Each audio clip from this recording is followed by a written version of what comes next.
For centuries, the name Tartaria sprawled across old maps of Asia and Eastern Europe, looking just like a forgotten empire. It was a land so vast, so mysterious, that early explorers could barely describe it, yet it appeared everywhere. Was Tartaria a lost civilization, a hidden empire, erased from history? Or was it simply a misunderstood label from a very different world? Today, we're going to uncover what Tartaria truly was and why it disappeared. From medieval charts to Enlightenment-era atlases, one thing is undeniable. The word Tartaria was once commonly printed on maps. But here's where the mystery really begins. The region labeled Tartaria shifted depending on who was making the map. Sometimes it covered all of Siberia. Other times, it was Central Asia. It even stretched into parts of Mongolia, Eastern Europe, and northern China. This wasn't a single nation with clear borders. It was a cartographic catch-all, a label that European geographers used for lands they didn't fully understand. To them, these were the territories of nomads, khanates, and shifting political powers. So they just wrote Tartaria across the entire unknown space. But the people who actually lived there, they didn't call themselves Tartarians. So who were the people living in this so-called Tartaria?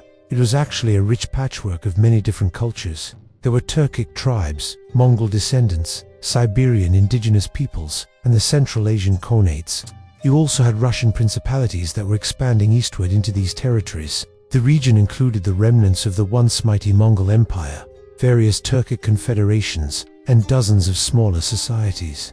So, why did Europeans treat this incredibly diverse region as one giant, single civilization? Because to them, the steppe was a world of exotic mystery. It was the place where Marco Polo met Kublai Khan, where powerful nomads ruled vast empires, and where cartographers filled in the gaps on their maps with a healthy dose of imagination. Now, let's talk about Tartaria's real history. By the 1500s and 1600s, Tartaria wasn't one unified empire, but it did contain many powerful states.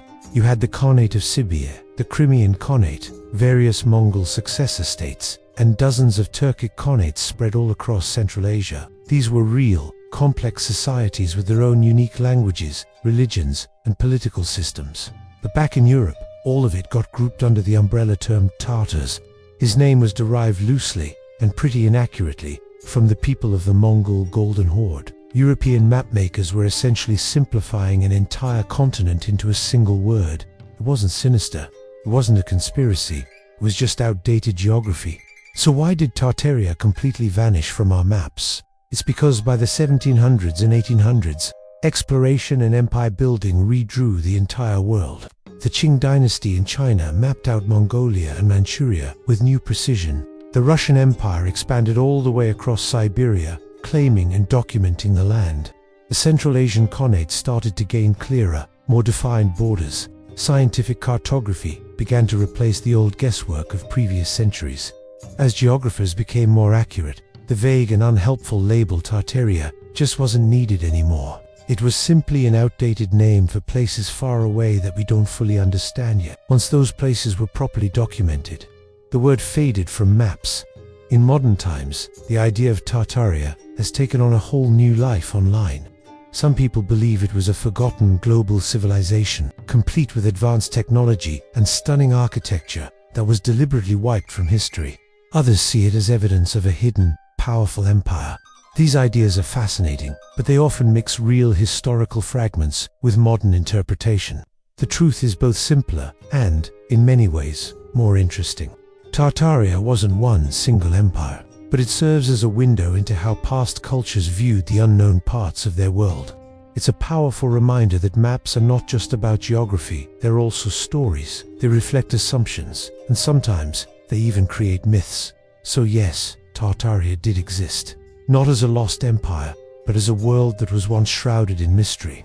It was a forgotten label, a misunderstood region, and a fascinating chapter in the story of how humans have tried to map and make sense of the world around them. If we really want to uncover the past, we have to learn how people from that time actually saw it. Because sometimes, the greatest mysteries aren't the ones that are hidden, but the ones hiding in plain sight. Thanks for watching. And if you enjoyed this journey into the past, be sure to subscribe for more.